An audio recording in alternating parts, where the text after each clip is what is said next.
Early on the morning of September 12, 2018, a group of tourists were hiking in the woods near Big Sky, Montana, a land famous for its rugged limestone mountains, majestic campsites, and wild bears that occasionally appear at night. But that day, what they saw was not bear tracks. It was blood, lots of blood, smeared on the ground outside a tilted gray nylon tent. And right in that tent, the body of a young man lay curled up, face down on the ground, his body torn and riddled with deep wounds that looked like they had been scratched. The police were called. At first, everything pointed to a familiar assumption: a bear attack. In Montana, bear sightings are not uncommon. People have seen deer carcasses torn apart near a lake. A year ago, a hunter almost lost his life to a grizzly bear. It is entirely possible that a man could be scratched to death in the woods, and the body, with its lacerations, blood all over, clothes in tatters, looked exactly like that. But after a few hours of examining it, a seasoned officer looked up, frowned, and said exactly one thing: "This isn't a bear. This is a human." The victim was Dustin Kjersem, a 34-year-old Oregon native who had been camping with his girlfriend in Big Sky. He was healthy, athletic, had a steady job, and loved the outdoors, but now he lay dead with dozens of knife wounds, not scratches, and no bear claw marks, no fur, no animal tracks around the tent. The police returned to the scene. This time, they weren't looking for bear tracks, they were looking for human tracks. And then, in the wind whistling through the old pines, a chilling theory emerged: someone killed Dustin and staged it to look like a wild animal attack. Dustin Kjersem was born in 1984 in Bend, Oregon, a peaceful land surrounded by mountains, lakes, and national parks. Friends and relatives remember Dustin as a child who preferred to be outdoors rather than in front of a screen. The boy with a bright smile was often seen climbing trees, wading through streams, or cycling through the woods.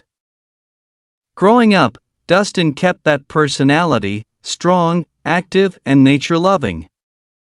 He majored in sports, then later became a famous fitness trainer at a local gym.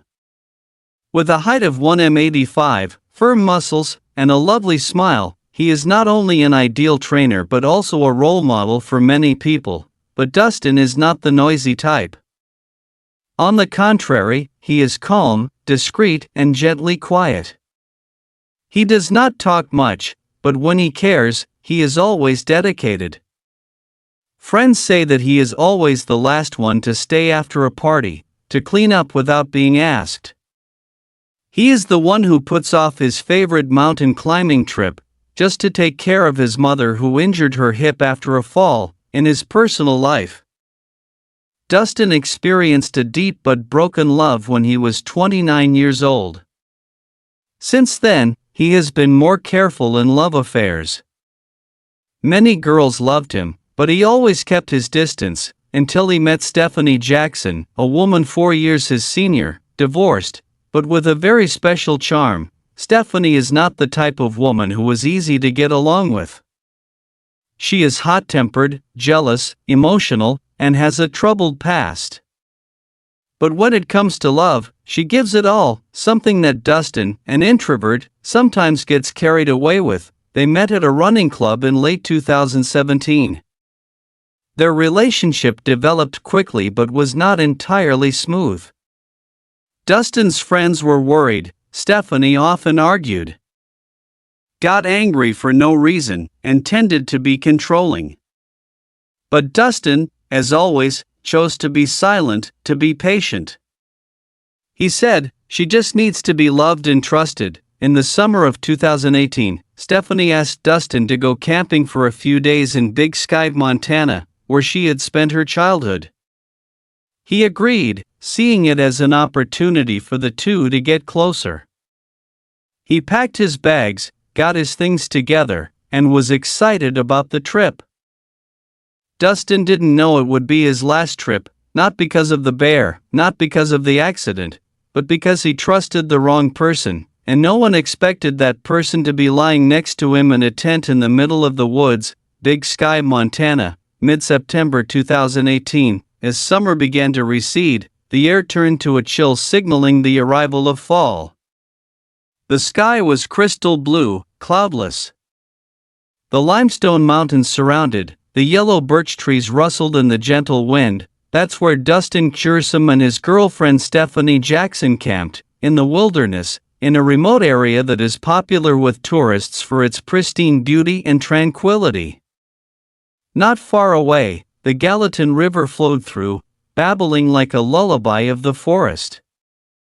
According to Stephanie's later testimony, the two arrived in Big Sky on September 10, pitching a tent about 3 miles off the main road, a location with no cell phone reception, no Wi-Fi, no electricity. Just nature, crickets, and a campfire. Nearby fishermen saw them on the afternoon of September 11, walking hand in hand through the trail, stopping to take pictures under the trees. Nothing unusual, but what no one knew about that photo was that Dustin and Stephanie had had a big fight. Police later collected text messages from Dustin's phone and found the last one to a close friend. "She's mad again because I'm texting my ex. I swear it's nothing. I feel like I'm trapped in this tent with a ticking time bomb." That night, the temperature dropped. They cooked a simple meal, lit a fire, and crawled into the tent. No one knows exactly what happened inside, but around 3 a.m., a loud noise startled a couple camping nearby, a muffled scream and a faint moan, as if someone was in serious pain. They assumed it might be a bear. There had been nocturnal grizzlies in the area, so they didn't dare go near it. The next morning, they left camp early, without calling the police. It wasn't until after 9 a.m. that another group of tourists passed by and found the tent collapsed, soaked in blood from the inside. A man lay dead inside, and a woman, Stephanie Jackson, was standing outside, shaking and saying just one thing: "I think a bear did it." The police were called, and at first, everything went Stephanie's way, an accident by a wild animal, but a few details began to raise suspicions: no bear tracks, no animal fur, no claw marks or bite marks in the shape of teeth, and the wounds on the victim were sharp, more like knives than claws. The investigation immediately shifted. And the last person with the victim, not the bear, was his girlfriend. The question began to emerge clearly in the forest: if it wasn't the bear that killed Dustin, then who? And why? The scene in the Big Sky tent was unforgettable for the first investigators who entered. Blood smeared across the tent, spattered onto the canvas ceiling, dripping onto the sleeping mat, and soaking the ground below.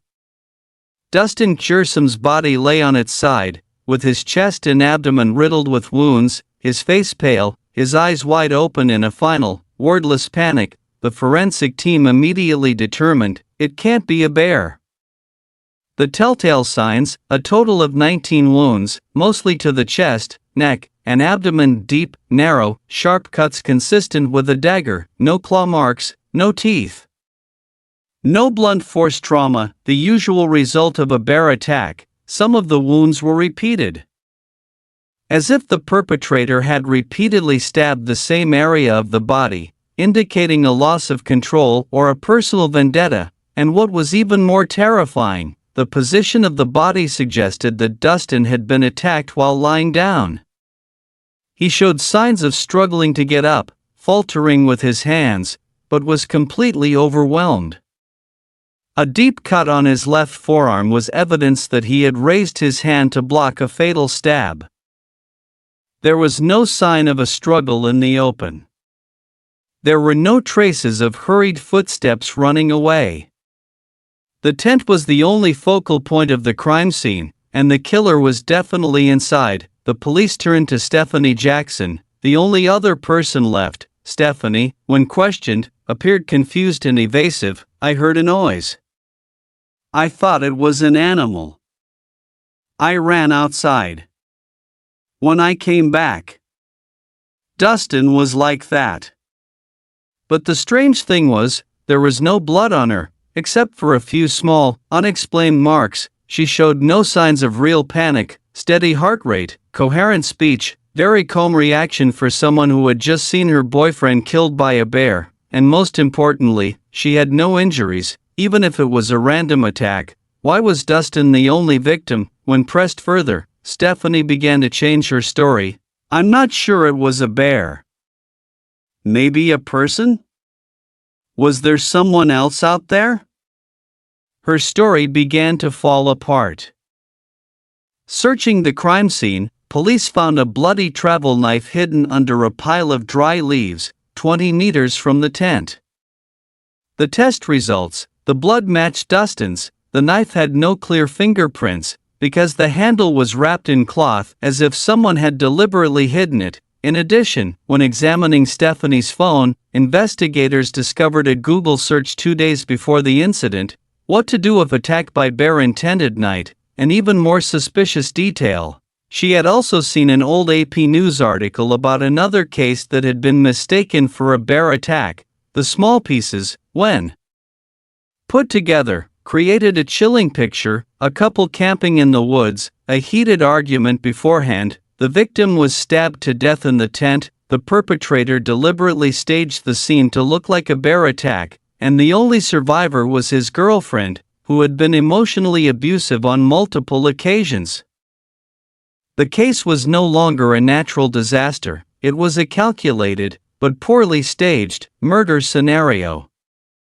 A moonlight assassination, carried out not by the claws of a wild animal, but by the hands of a human who had been lying next to him on his last night. When Gallatin County investigators entered the Big Sky Forest campsite, they had an initial assumption: a bear attack. But less than 12 hours later, the marks on the body, the knife hidden in the dead leaves, and Stephanie Jackson's conflicted response completely changed the direction of the investigation. On Dustin's body, forensic experts confirmed there were a total of 19 stab wounds, including 7 fatal ones in the chest and neck. There were no scratches, completely ruling out the possibility of a wild animal attack. Time of death was approximately 3 to 3:30 a.m. on September 12, 2018. Blood spattered in a close-range pattern, meaning the perpetrator was right next to the victim's face when he committed the crime. The travel knife found 20 m from the tent had Dustin's blood on it, but no fingerprints. However, an analysis of the cloth covering the handle of the knife revealed contact DNA from Stephanie Jackson. This completely contradicted her initial statement that she had no idea what happened. The police also searched both their phones. Stephanie had searched Google for what bear attacks look like 2 days before the murder. In a personal note, she wrote, "He wants to leave me, like all the other men. I won't let that happen again." An unsent text message was found in her drafts, written the night of the murder: "If I can't have you, no one can." As police delved deeper into Dustin and Stephanie's relationship, a fractured picture emerged. Dustin's friends said he had tried to break up with her a few weeks before the trip, but she begged him to give him one last chance. A coworker of Stephanie's said she smashed her phone when she saw Dustin texting his ex-girlfriend. A close friend of Dustin's received a text message from him the night before he died: "If you don't come back, call the police. I'm starting to fear her." At this point, police were almost certain this was a premeditated murder, not a spontaneous one. The killer was not a wild animal. The killer was an angry woman who felt betrayed, using nature as the perfect camouflage. On September 14th, Stephanie Jackson was summoned for formal questioning. At first, she stuck to her old story: "I was sleeping, then I heard a noise. I ran outside. When I came back, Dustin was like that." When confronted with the DNA, the knife, and the search history, Stephanie began to change her story. She said Dustin picked it up when he was angry, then maybe he slipped, then someone else might have come to the camp while I was out to use the restroom. But each statement contradicted itself, and when the investigator put a photo of Dustin's body in front of her and said, How many times did you stab him? 6, 19. Stephanie was silent, then she burst into tears. No confession. No denial. Just tears. A few hours later, an official arrest warrant was issued. Stephanie Jackson was charged with first-degree murder for intentionally killing her boyfriend and deliberately making the crime scene look like a bear attack. And for that charge, she faced life in prison, or worse, the death penalty. On September 18, 2018, Stephanie Jackson was formally charged with first-degree murder in Gallatin County Court, Montana. When she entered the courtroom, she wore an orange prison uniform, her hands were cuffed, her eyes were no longer panicked, but blank, as if all emotions had been locked behind the prison walls.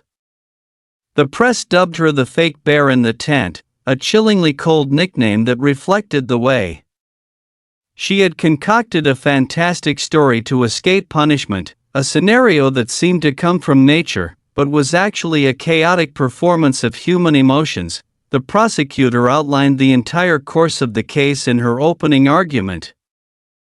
1. Stephanie and Dustin camped in Big Sky as a way to reconnect. 2.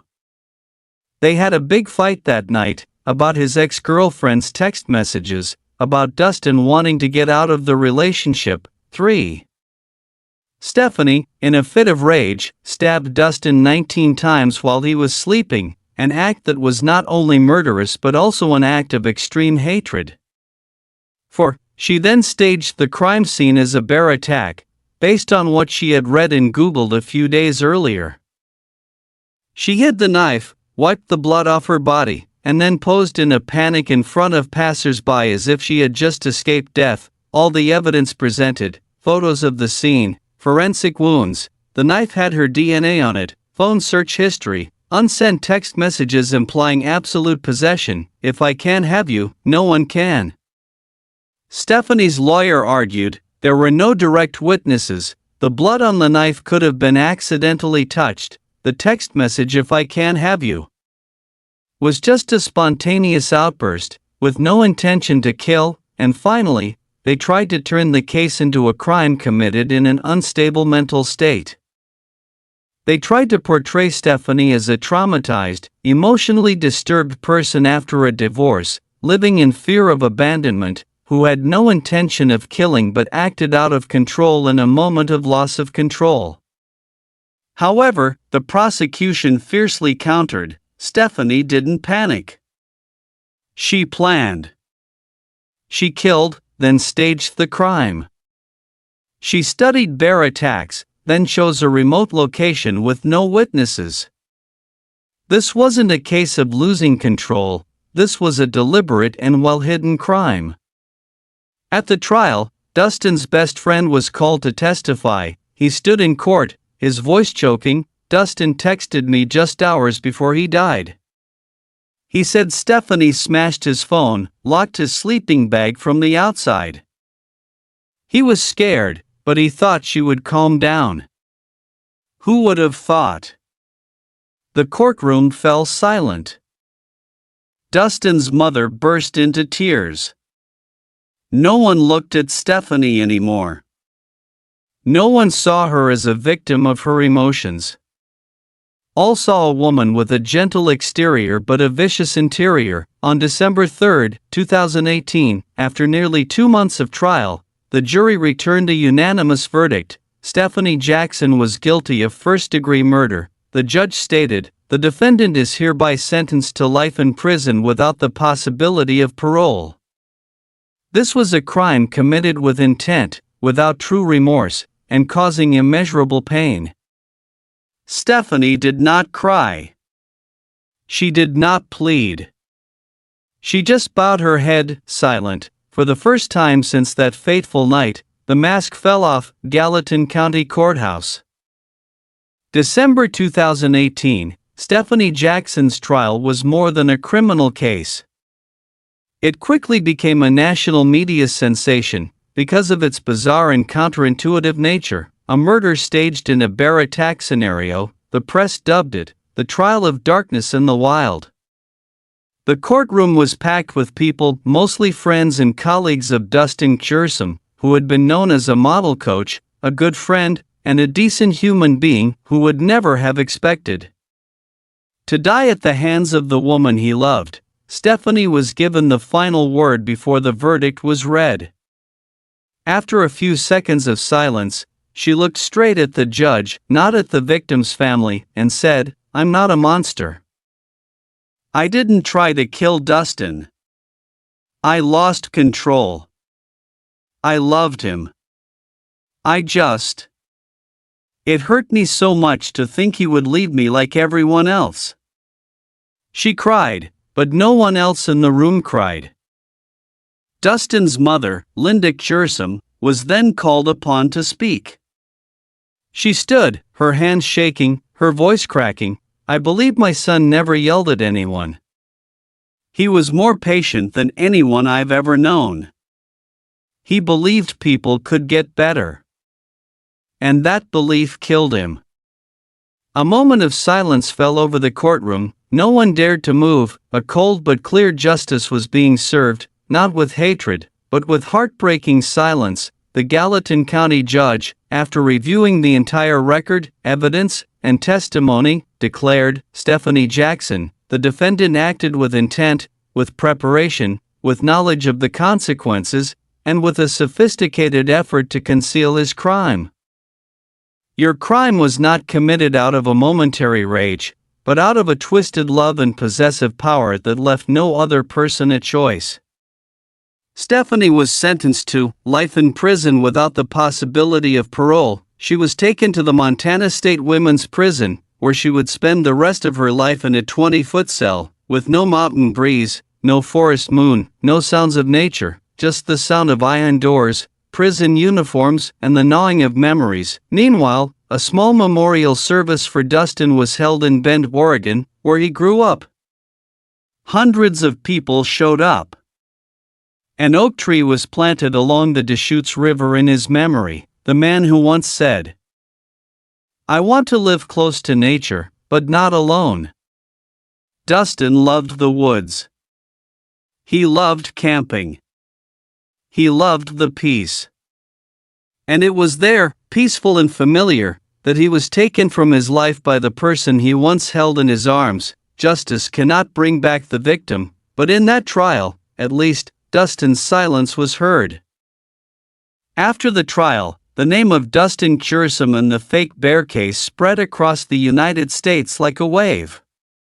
Not because the crime was too bloody, or the killer was too clever, but because it hit the most primitive psychology of modern man, the fear of nature and its abuse to cover up human nature. Big Sky, Montana, once considered a symbol of pristine and wild nature, has now become a symbol for a cold-blooded murder, where people blame bears, the darkness, the forest. Present question: what is love, if it can kill the person you say you love? Stephanie Jackson once said, "I love Dustin." But that love, if there was one, did not save him from being stabbed 19 times in the tent. It did not save him from a tiring night in the woods where he thought he had found peace, but where he was killed by the very person he had shared his sleep and dreams with. This case is a reminder that love does not mean possession, love does not mean control, and love is never synonymous with destruction. If you love someone so much that you refuse to let them go, then it is no longer love, it is obsession, dependence, and ultimately cruelty. Big Sky, Montana is still there. The mountains still stand tall. The woods still rustle with the night wind. No one knows what the trees saw the night Dustin was murdered, but nature does not lie. It did not kill him. It was merely used as a stage for the criminal to hide his hand in the darkness. The truth is, nature never kills. People kill each other and blame nature. We shouldn't be afraid of the woods, or bears, or deserted roads. What we should be afraid of are people with broken hearts who refuse to heal, and who use that brokenness as an excuse to destroy others. Dustin didn't get a chance to defend himself. He didn't get to scream, "I did nothing wrong." He only had one text message to send to his friend before he died: I'm starting to fear her. And now, that's his final testimony. He was a kind, patient, non-confrontational man. And it was his silence, like so many of the victims, that killed him. But there was one thing Stephanie could never kill: he still lives in the stories he tells. In the wind that blows through Big Sky on early autumn days, in the eyes of those supported by the Dustin Kjersem Foundation, in a warning to those who were loving the wrong way, or being loved in a dangerous way, Stephanie tried to bury her crime in darkness, in nature, in a lie. But the truth would not stay still. The truth, like the sun behind the Big Sky mountains, always rises, no matter how many nights it is covered by clouds.